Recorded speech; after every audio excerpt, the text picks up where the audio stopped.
coisa que muitos perguntam sobre esse evento é: o príncipe regente de Portugal, Dom João VI, normalmente retratado como um comilão abobalhado, foi um covarde ou um estrategista ao vir para o Brasil após a invasão francesa de Portugal? Primeiro, por qual motivo a França invadiu Portugal? Dois motivos principais. O primeiro é a aliança entre Portugal e Inglaterra, posteriormente o Reino Unido.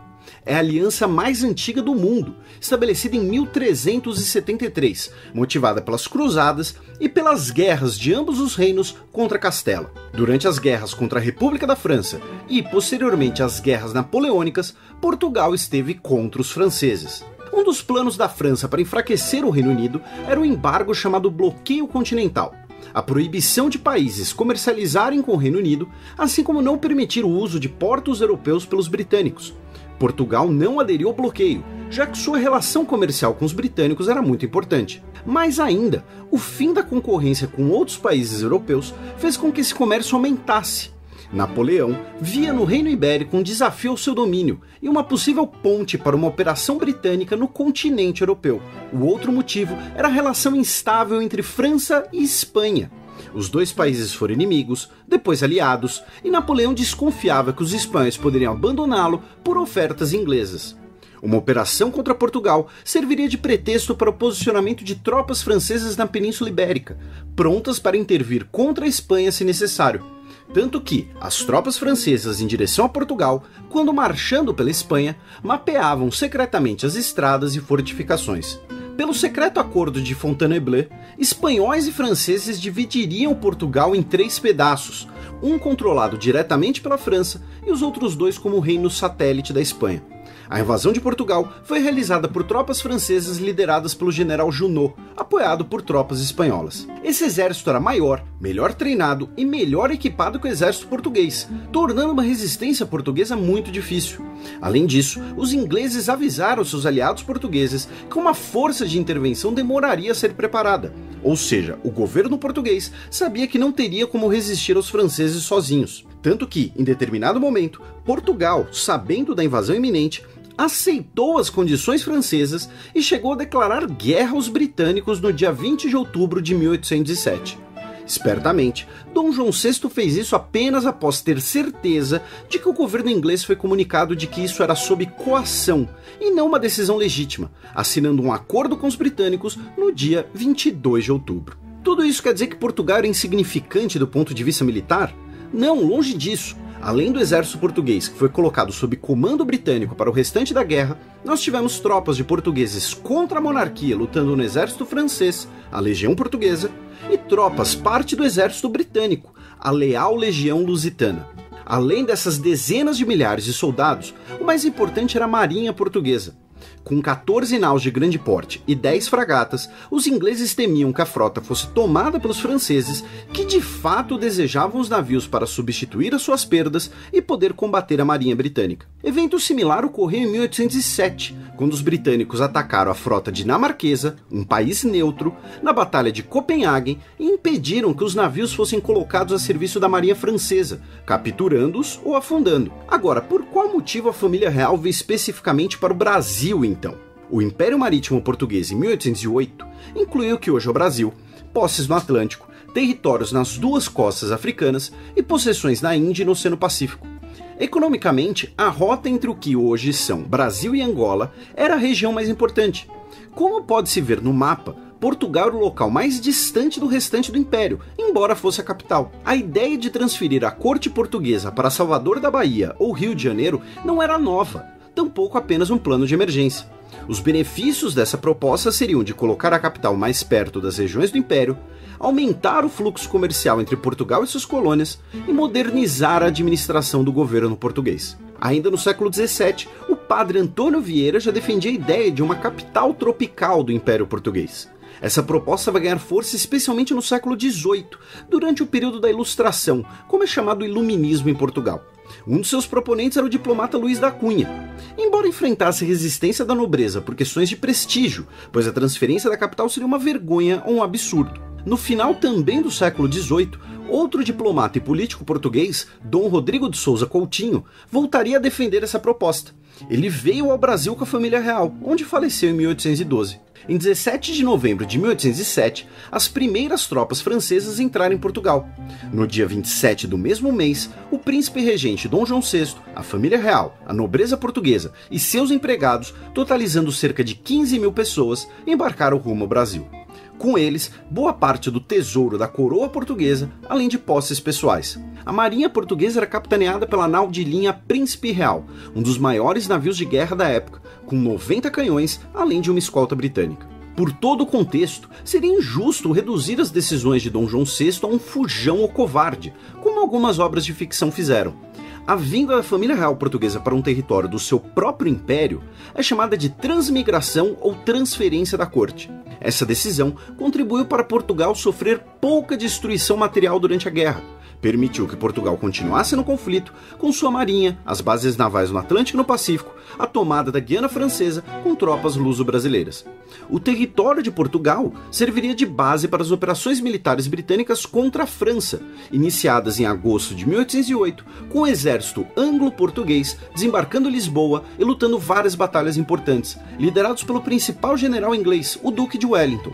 Portugal sofreria outras 2 invasões francesas durante a Guerra Peninsular, que durou de 1808 até 1814 e foi essencial para a derrota de Napoleão. Além disso, a sobrevivência do regime português foi garantida pela decisão de Dom João VI, assim como a posse de suas colônias. Iniciou-se um período de modernização e abertura do Brasil, que veremos em outras ocasiões. O importante é pensarmos no contexto histórico.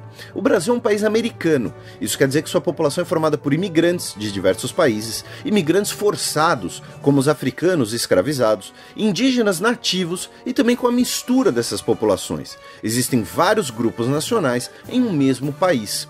Então essa nova nacionalidade é construída. Não que outros lugares não seja, mas outro dia falamos de nacionalismos. Parte dessa construção é a definição de símbolos comuns, a criação de imagens desses símbolos. O quadro de Pedro Américo foi pintado em 1888, mais de 60 anos depois do evento, encomendado pela família real como propaganda da monarquia que já estava enfraquecida, simbolizando o dia da independência. Mas dá para ligar a independência apenas a um dia específico? A independência do Brasil, assim como vários eventos históricos, não é uma ruptura imediata em um dia em setembro. É um processo que dura anos e cujos efeitos são sentidos pela história. Um desses efeitos é justamente termos um dia específico comemorativo. O início desse processo é em 1808, quando a família real portuguesa vem para o Brasil durante as guerras napoleônicas. Com isso, a América Portuguesa, o que hoje é o Brasil, passou a ser a capital do Império Português. Resumindo esse período, que veremos com mais detalhes outro dia, isso levou a uma série de reformas, um maior crescimento econômico e mudou o patamar político. Foi criado o Reino Unido de Portugal, Brasil e Algarves em 1815, com capital no Rio de Janeiro. Ou seja, o Brasil deixou de ser uma colônia, passou a ser um igual com Portugal. Alguns anos depois, estourou a Revolução Liberal do Porto. Com a Europa pacificada após as guerras napoleônicas, os portugueses exigiam o retorno da família real a Lisboa e o fim do absolutismo. A Revolução do Porto teve sucesso e foram convocadas as Cortes Gerais e Extraordinárias da Nação Portuguesa, um nome grande e pomposo para um parlamento constituinte. O Brasil teve o direito de eleger cerca de 70 deputados, quase todos nascidos na América, mas apenas 49 viajaram para Lisboa. A maioria dos brasileiros eleitos defendiam a união com Portugal por uma monarquia dual, o que significava que Brasil e Portugal teriam igualdade jurídica, política e administrativa. Serão países unidos pelo mesmo monarca. Já vou falar no Império Austro-Húngaro. Ele foi formado em 1867, dentro do Império Austríaco, e foi um exemplo de monarquia dual. As Cortes Gerais determinaram que a família real portuguesa devia retornar para Lisboa. Em 7 de março de 1821, Dom João nomeou seu filho mais velho, Dom Pedro de Alcântara de Bragança, como príncipe regente do Brasil. Em abril, o rei retorna para Portugal e Dom Pedro permanece, governando o Brasil. Ainda no ano de 1821, teremos 2 eventos importantes. Os líderes militares portugueses no Brasil declaram lealdade para as cortes e determinam que Dom Pedro demita alguns de seus ministros. No fim do ano, as cortes ordenam Dom Pedro retornar para Portugal e colocam ele como governador da província do Rio de Janeiro apenas, e o resto do território seria subordinado ao rei. Isso não pegou bem em bom português. Outras lideranças políticas começaram a demonstrar seu descontentamento, como o grupo de José Bonifácio de Andrada, considerado patriarca da independência. A pauta principal desses grupos, entretanto, ainda era a manutenção do Brasil no Império Português, apenas como um país com autonomia. A tensão entre Brasil e as cortes cresceu e, em 9 de janeiro de 1822, segundo a Gazeta do Rio de Janeiro, o primeiro jornal do país, Dom Pedro disse: "Como é para o bem de todos e para a felicidade geral da nação, estou pronto. Diga ao povo que eu vou ficar." O famoso Dia do Fico.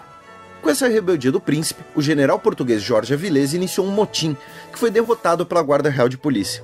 Dom Pedro mandou o general retornar para Portugal em fevereiro, nomeou José Bonifácio ministro do Reino e dos Negócios Estrangeiros e, em 3 de junho de 1822, decretou o chamado para uma constituinte. Ao ser avisado que as cortes queriam novamente tirar a autoridade brasileira, Dom Pedro, então na província de São Paulo, no dia 7 de setembro de 1822, teria dado o famoso grito "Independência ou Morte", nas margens do Riacho do Ipiranga. Na semana seguinte, Dom Pedro chegou ao Rio de Janeiro e foi decidido que ele seria aclamado imperador do Brasil no seu aniversário, em 12 de outubro. A separação oficial ocorreu meses depois, apenas em dezembro de 1822, quando Dom Pedro manda uma carta para seu pai, ainda o chamando de rei do Brasil, e aos amigos dizia que caso o rei voltasse, ele cederia a coroa. Ainda em dezembro, Dom Pedro é coroado. Uma coisa que você já deve ter ouvido é que a independência do Brasil foi pacífica. De fato, não se pode comparar com o que houve na América Espanhola ou na América do Norte, mas o Brasil teve sim sua guerra de independência, que durou cerca de 2 anos. Portugal possui uma frota no Brasil e diversas guarnições de tropas leais, especialmente em pontos estratégicos da costa brasileira. Lembre-se, as regiões do Brasil eram bastante dispersas, com poucas estradas e um país continental. Então, as tropas portuguesas estavam principalmente nos portos, na Bahia, no Maranhão, no Pará e em Montevidéu. As que estavam no Rio já tinham sido expulsas, lembra? E sim, Montevidéu. Na época, o Uruguai era parte do Brasil.